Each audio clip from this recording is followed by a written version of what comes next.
Aujourd'hui, je vais vous parler, on va parler GTD, on va parler email en particulier. Je fais partie des gens qui ont vraiment appris sur le tard à maîtriser complètement leur boîte email.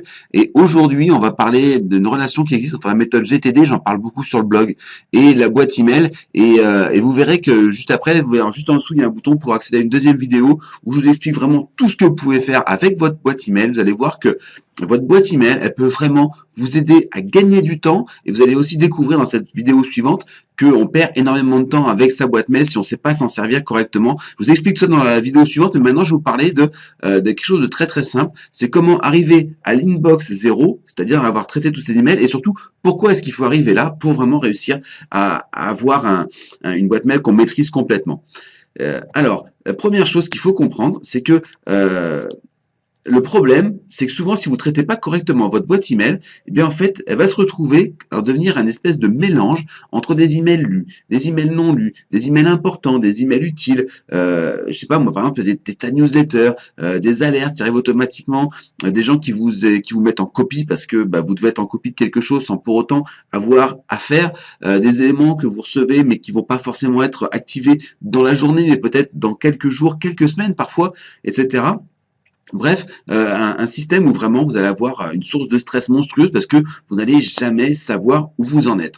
Alors, il y a une méthode qui existe qui s'appelle la méthode Getting Things Done, que j'appelle GTD, hein, c'est le nom international. En français, c'est s'organiser pour réussir. Et en fait, dedans, David Allen, qui a créé cette méthode, il dit qu'il ne faut jamais manipuler deux fois une information entrante. Alors, il l'applique à tous les éléments, hein, que ce soit un courrier qui arrive sur votre bureau ou un appel téléphonique. Et il l'applique aussi aux emails. Et en fait, il y a 4 actions à exécuter. Alors en anglais, c'est ce qu'on appelle les forwards, hein. Donc il y a supprimer, en anglais c'est delete, déléguer, delegate, reporter c'est défaire, et faire c'est do it now. Voilà. Et ces 4 actions, en fait, on va voir dans quel objectif elles ont. C'est le même que celui qu'on veut avoir dans notre boîte mail, c'est-à-dire avoir l'inbox zéro. Ce que David Allen dit, c'est qu'il faut absolument arriver à avoir tout passer en revue pour être sûr de ne rien avoir oublié, et comme ça on ne laisse aucun élément en suspens. Alors comment est-ce qu'on va l'appliquer à notre boîte mail? Alors la première chose, c'est bien sûr qu'on va supprimer les emails qui n'ont pas d'intérêt. Par exemple, les newsletters, je sais pas moi, les emails de pub, le spam, on n'en parle même pas. Surtout, on ne laisse jamais un élément comme ça dans sa boîte mail, il faut le supprimer tout de suite.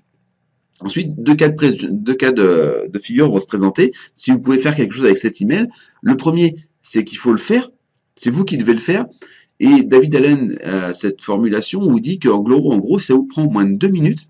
Il faut le faire maintenant. C'est-à-dire que vous ne faites pas autre chose. Vous ne passez pas à l'élément suivant. Vous allez simplement venir sur l'email et dire, OK, bah ça, j'en ai pour 2-3 minutes, je vais le faire maintenant. Vous le faites, vous revenez. Et comme ça, l'email, il a été traité. L'autre élément possible, c'est que vous pouvez le déléguer. Si par exemple vous avez un assistant ou une assistante avec qui vous travaillez, si le mail vous a été adressé par erreur, ou si vous avez besoin que quelqu'un fasse une action avant que vous puissiez travailler dessus, vous allez tout simplement déléguer cet email à la personne de votre choix. Donc ça, c'est la délégation. Et puis enfin, si ça prend 2 minutes, si c'est pas quelqu'un d'autre qui peut le faire, ou si par exemple vous ne pouvez pas le faire maintenant parce que vous n'avez pas les éléments nécessaires, mais vous allez le reporter. Et le reporter, ça consiste pas simplement à laisser l'email dans la boîte, ça consiste à prendre l'email et à noter le contenu de cet email, l'action à faire sur des listes qui vont être vos listes de mémoire. Et surtout ne pas utiliser l'email pour autre chose qu'il est, c'est-à-dire le transporteur de messages. Si, je sais pas, si vous deviez par exemple laisser sur votre répondeur de téléphone tous les appels que vous avez, eh bien il y a fort à parier que vous ne vous en sortiriez jamais. Et bien avec l'email, en réalité, c'est exactement la même chose. Alors ça a l'air plus facile d'accès, mais en fait, en réalité, ça ne l'est pas.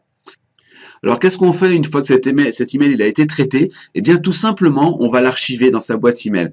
Moi je recommande maintenant de ne pas se focaliser sur le classement des éléments. J'ai passé beaucoup de temps à essayer de trouver des méthodes qui fonctionnaient et finalement je me suis rendu compte qu'aujourd'hui les méthodes qui existent qu'on peut créer pour retrouver les emails sont bien plus performantes que toutes celles qu'on peut utiliser pour les classer.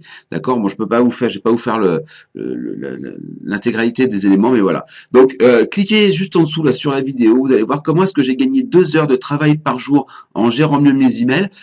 Pourquoi est-ce que ces 2 heures de travail par jour, j'ai réussi à les gagner? Eh bien, parce qu'en fait, aujourd'hui, on se rend compte qu'un cadre, on va dire moyen, il va passer entre 2 heures, 2 heures et demie, voire 3 heures sur ces emails, alors qu'en réalité, sur les emails, on doit y passer qu'une quarantaine de minutes par jour.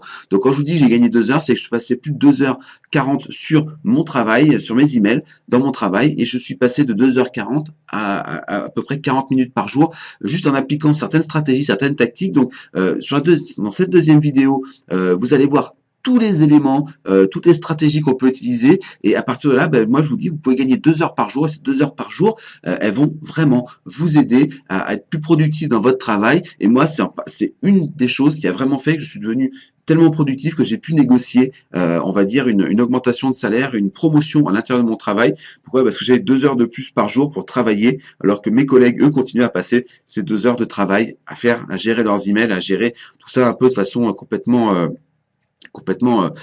folle. Et moi, j'ai arrêté ça, je suis passé à autre chose et je vous explique tout ça dans la vidéo d'après. Donc, je vous dis à tout de suite sur la vidéo suivante.